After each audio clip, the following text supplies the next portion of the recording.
Boa tarde, gente. Tá bom assim? Mais longe? Bom, As Mina, para quem não conhece, é uma revista digital e gratuita. O nosso foco é jornalismo voltado para questões de gênero, né? Então, a gente fala muito sobre aborto, a gente fala muito sobre trabalho sexual. E, bom, quando eu recebi esse convite do Breno, eu me deparei no e-mail dele com uma série de termos técnicos, alguns, inclusive, que o Caio mencionou aqui, e eu falei, puxa, eu nunca ouvi falar sobre esses termos, eu ouvi falar, né, muito en passant, eu não sei o que é nada disso, mas eu fui lendo o e-mail dele e eu falei, de fato, As Mina faz isso que ele está falando que a gente faz, né? A gente é um fenômeno de audiência, a gente consegue ter uma relação muito próxima, muito afetuosa com as nossas leitoras, né? Então, eu vou falar de um lugar que é menos técnico e mais afetivo, até fazendo um exercício eu mesma de entender como é que a gente depura isso para que isso possa ser replicável. Bom, qual é a história das Mina? Se eu puder dar um tweet, é umas Mina que um dia falaram assim, vamos fazer uma revista? Vamos. E a gente só fez porque a gente não fazia a menor ideia da enrascada que era. A gente não teria feito se a gente soubesse o que a gente tinha pela frente.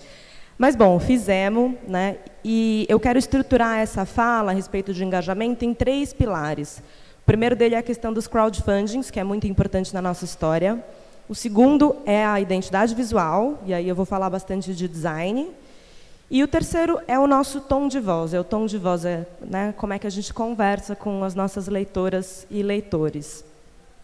Bom, As Mina fez 3 crowdfundings já em 2 anos de existência. A gente nasce de um crowdfunding e eu atribuo uma parte importante do nosso sucesso a um vácuo que existia para conversar com esse público, né? A gente sabe a forma como a mídia tradicional conversa com mulheres e sobre mulheres.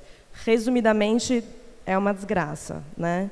Então, quando a gente lança essa ideia de fazer uma revista feminista, né? As pessoas foram ao delírio, né? Essa demanda estava aí, ela estava reprimida e a gente foi só o grupo que cortou, né?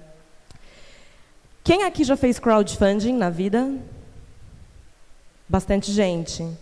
Muita gente pensa que fazer crowdfunding é montar um projeto, botar lá e ficar esperando a galera doar. Não é isso. Não é isso. Não façam dessa forma, vai dar errado. Crowdfunding é um processo de envolvimento, é um processo de você convidar pessoas a participarem do seu projeto, a se conectarem com uma causa, né? É muito mais fácil você captar no olho, conversando com as pessoas, né? Colocando o brilho do seu olhar no olho dela, do que captar institucionalmente, ou seja, eu, Letícia, tenho muito mais chances de trazer pessoas para doarem para o meu projeto quando eu converso com elas enquanto pessoa física, do que se eu fizer um post no Facebook assinado pela revista As Mina, se eu fizer um post no Instagram, se eu fizer um vídeo institucional. O que quer dizer isso? Para a gente, isso quis dizer que a gente ter 3 crowdfundings bem-sucedidos, a gente formou uma rede de pessoas que acreditam no nosso projeto, que tem uma relação de proximidade, né, que acreditam, que se envolvem, que sofrem com a gente. Outra coisa que a gente ganhou no crowdfunding, um mailing dessas pessoas super conectadas, um mailing de pessoas que vão gostar do que eu vou mandar para elas por e-mail. Já está muito filtrado esse mailing, né? Então, o crowdfunding ele traz uma série de ganhos, além da grana. E também dá um trabalho do cão. Bom, identidade visual. Esse é nosso logo, nosso slogan para mulheres de A a Z. E olha aqui a fonte, né? Essa é a nossa fonte principal, ela é meio manuscrita, né? As cores que a gente usa, a paleta das Mina, ela é uma paleta grande de cores, cores fortes, cores vibrantes, né? A gente usa rosa, teve uma discussão sobre, putz, vamos colocar o rosa? Vamos colocar o rosa. A gente quer falar também com essa mulher, né? Então, a paleta de cores, ela traz a diversidade, que é como a gente entende a mulher e a mulher com quem a gente quer falar, né? Então, tem essa cara jovem, tem essa cara descolada. Aqui os gráficos, né? Tudo sempre com muita cor.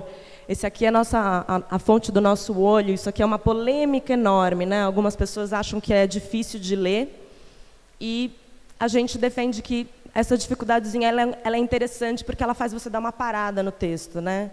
Que é uma questão importante, você está sempre disputando o texto do leitor, é isso que está em jogo quando você está lá botando o teu conteúdo na internet, né? Às vezes eu entro em alguns sites, a maioria dos sites de jornalismo que eu entro, eu olho para aquela identidade visual e ela me remete assim ao Cid Moreira, solenemente apresentando o Jornal Nacional, né? A gente já entendeu que neutralidade jornalística não existe, né? Mas será que a gente já conseguiu transpor isso para a identidade visual dos nossos veículos? Eu tenho muito orgulho do que a Larissa Ribeiro, que é a nossa designer, criou. Eu acho que tem uma ruptura bonita aí, e claro que isso não serve para todo mundo, mas acho que tem uma provocação aí para ver aonde que a gente pode eventualmente colocar essas perguntas e romper com uma forma tradicional do design dentro do jornalismo. Aqui mais um exemplo, né, gráficos com cores, a fonte aqui, que talvez vocês nem estejam conseguindo ler, mas prometo que no site vocês vão conseguir. E a questão do tom de voz, né? Bom, o crowdfunding já explica um pouco essa proximidade que a gente tem com as leitoras, né? E é claro que uma relação próxima ela vai passar muito por escolhas de pauta e por como a gente trabalha as nossas pautas, mas ela passa também por uma forma, por como a gente se porta, né? Então, por exemplo, a Nana Queiroz, hoje ela está como repórter, na época ela estava como diretora de redação. Ela estava morando em Washington na época das eleições americanas e ela fez uma cobertura ao vivo. Foi muito legal, porque ninguém esperava de um veículo pequeno como o nosso uma cobertura dessas. E ela ia de tênis, camiseta, sem maquiagem, acabei de acordar, estou aqui de madrugada, tem coisa acontecendo, quebrando completamente com aquela figura do repórter em vídeo, que quase sempre é tão pasteurizado, é tão, né? Você nem precisa ir para a televisão para encontrar essa figura, né? Você abre sites importantes e você vê essa pessoa meio Cid Moreira feelings, né? Então a gente procura ter uma conversa com as nossas leitoras em que a gente está sempre pensando, pô, o que As Mina é mesmo? As Mina é aquela revista que nasceu de 7 minas que falaram, vamos fazer uma revista sem saber do que estavam falando, né?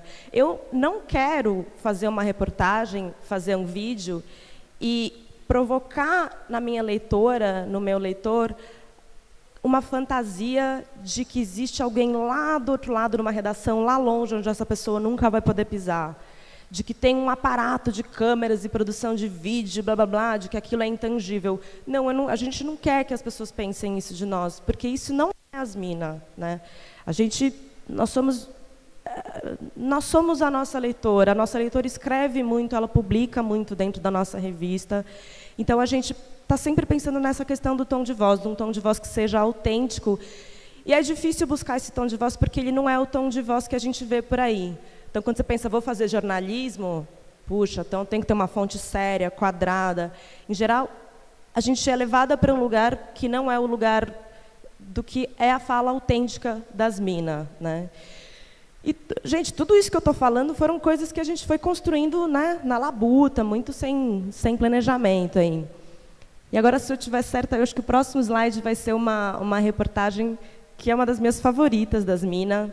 Não é uma reportagem super profunda, temas complexos, como a série que a gente fez sobre prostituição, ou, enfim, outros exemplos, mas eu acho que ela ilustra muito essa proximidade. Aqui. Não é maravilhoso, gente? A gente fez uma reportagem sobre sexo anal, mas a gente não fala sexo anal. Não é assim que eu converso com as minhas amigas. Não é assim que as leitoras conversam entre elas. Elas têm a minha faixa etária, né? Elas têm o mesmo perfil socioeconômico que eu. Se é assim que a leitora fala, por que não é assim que a gente vai falar também? Eu recomendo muito a leitura dessa reportagem. A gente entrevistou diversos urologistas, assim, está tudo lá, todas as questões de saúde estão contempladas, né? O fato de que eu estou usando a palavra cu não significa que a gente não foi fazer uma apuração super criteriosa, né? Mas ficou simplesmente sensacional, né? Mérito da Carol Vicentim. Carol Vicentim fez uma série sobre o aborto legal no Brasil, na verdade, sobre como ele não acontece. Essa série rendeu o nosso primeiro prêmio jornalístico. Então, a gente tem muito orgulho de tê-la na equipe. Então, enfim, um pouco isso, né? Eu queria deixar essas provocações a respeito de como muitas vezes a gente está atuando de forma tradicional com um conteúdo que já não é mais tradicional. E, às vezes, a gente não está percebendo. E será que é assim? Será que é com essas cores? Será que é com esse tom de voz que a gente vai realmente chegar lá? Então, é um pouco uma mensagem de chegar perto para poder chegar mais longe, né? Asmina ganhou esse ano o Troféu Mulher Imprensa na categoria Projeto Jornalístico. É um prêmio que é concedido por voto popular. Puxa, ficamos lisonjeadíssimas, né? Acho que não tem... Eu gosto desse... A gente gosta muito... A gente tem muito orgulho de ter ganho esse prêmio, porque ele chancela realmente que a gente está conseguindo chegar longe. E a gente está conseguindo chegar longe chegando perto. É isso, obrigada.